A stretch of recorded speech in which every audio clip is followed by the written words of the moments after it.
امریکی حملے کے بعد ایران کا اسرائیل پر میزائلوں اور ڈرونوں سے حملہ۔ عرب میڈیا کے مطابق تل ابیب سمیت اسرائیل بھر میں جنگی سائرن بجنا شروع ہو گئے۔ فضائی دفاعی نظام فعال کر دیا گیا۔ خبر ایجنسی کے مطابق اسرائیلی شہر حیفا پر متعدد ایرانی میزائل گرنے کی اطلاعات۔ تل ابیب میں بھی متعدد دھماکوں کی آوازیں سنی گئیں۔ اسرائیل میڈیا کے مطابق ایران کے تازہ میزائل حملوں سے اسرائیل کے مختلف حصوں میں نقصانات ہوئے۔ ایرانی میڈیا کے مطابق ایرانی پاسداران انقلاب نے اتوار کی صبح اسرائیل پر جوابی میزائل اور ڈرون حملوں کی ایک نیا سلسلہ شروع کیا۔ پاسداران انقلاب کے ترجمان کے مطابق حیفا اور تل ابیب میں اسرائیل کے 14 اسٹریٹجک اہداف کو نشانہ بنایا گیا۔ ترجمان کے مطابق یہ حملے اب تک کے سب سے کامیاب حملوں میں سے ایک ہے۔ ترجمان پاسداران انقلاب کا کہنا ہے کہ حیفا میں طویل فاصلے تک مار کرنے والے قادر ایف میزائلوں سے حملہ کیا گیا۔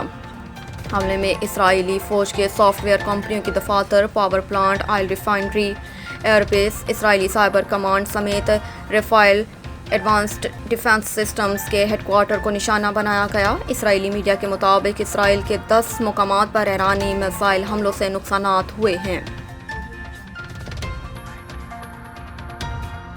ٹرمپ کہتے ہیں اب یا تو امن ہوگا یا پھر ایران کے لیے سانحہ ہوگا۔ واشنگٹن میں خطاب کرتے ہوئے صدر ٹرمپ نے کہا کہ ایران کی فوردو، نتنز اور اصفہان کی جوہری تنصیبات کو نشانہ بنایا گیا۔ امریکہ کا مقصد ایران کی جوہری افروزگی کی صلاحیت کو ختم کرنا تھا اور ایران کی تنصیبات ختم کر دی گئی۔ امریکی صدر نے کہا کہ آج رات کے اہداف سب سے مشکل تھے، بہت سے اہداف رہ گئے، امن نہ ہوا تو درستگی کے ساتھ دیگر اہداف کے پیچھے جائیں گے۔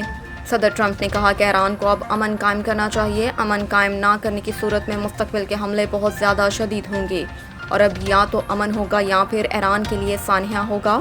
امریکی صدر کا کہنا تھا کہ دہشت گردی کی دنیا کی نمبر 1 ریاست کی طرف سے لاحق جوہری خطرے کو روکنا تھا۔ آج دنیا کو بتا سکتا ہوں کہ فضائی حملے شاندار فوجی کامیابی ہے۔ ایران کو اب امن قائم کرنا چاہیے۔ وہ ایسا نہیں کرتے تو مستقبل کے حملے کہیں زیادہ سخت اور بہت آسان ہوں گے۔ ان کا کہنا تھا کہ اسرائیلی وزیر اعظم کا شکریہ ادا کرتا ہوں، انہیں مبارکباد دیتا ہوں، ہم نے ٹیم کے طور پر کام کیا اور اسرائیل کو لاحق خطرے کو ختم کیا۔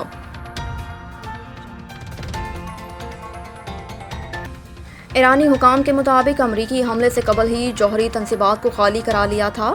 تہران میں ایرانی حکام کا کہنا ہے کہ امریکی حملے سے قبل ہی جوہری تنصیبات کو خالی کروا لیا گیا تھا۔ ایرانی جوہری تنصیبات پر ہونے والے حملے کے بعد ایک ایرانی عہدیدار نے اپنے بیان میں کہا کہ دشمن کے فضائی حملوں میں فردو جوہری سائٹ کو نشانہ بنایا گیا اور اصفہان اور نتنز جوہری سائٹس کے قریب حملے کیے گئے۔ ایرانی عہدیدار نے کہا کہ امریکی حملے سے پہلے جوہری تنصیبات کو خالی کرایا گیا تھا اور نشانہ بنائے گئے سائٹس میں کوئی مواد نہیں تھا جو اخراج کا باعث بنے۔ واضح رہے کہ امریکی صدر ٹرمپ نے اب سے کچھ دیر قبل اعلان کیا تھا کہ امریکہ نے ایران کی ایٹمی تنصیبات پر حملہ کیا ہے۔ جہاد کا اعلان صرف ریاست کر سکتی ہے، کسی فرد یا گروہ کو یہ اختیار حاصل نہیں۔ D G I S P R lieutenant general Ahmed Sharif Chaudhry نے کراچی میں مختلف مذاہب اور سماجی حلقوں سے تعلق رکھنے والے افراد سے ملاقات اور تبادلہ خیال کیا۔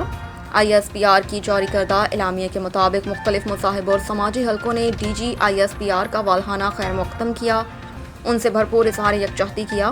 اس موقع پر گفتگو کرتے ہوئے ترجمان پاک فوج نے کہا کہ پاکستان میں تمام مذاہب کے ماننے والے برابر کے شہری ہیں۔ تمام مذاہب کو آئینی طور پر مکمل حقوق حاصل ہیں کیونکہ قومی اتحاد برابری اور ہم آہنگی سے ہی قائم رہتا ہے۔ لیفٹیننٹ جنرل احمد شریف چودھری نے کہا کہ بھارت پاکستان میں دہشت گردی کی پشت پناہی کر رہا ہے۔ پاک فوج جدید جنگی حکمت عملی کے ساتھ دشمن کو جواب دے رہی ہے۔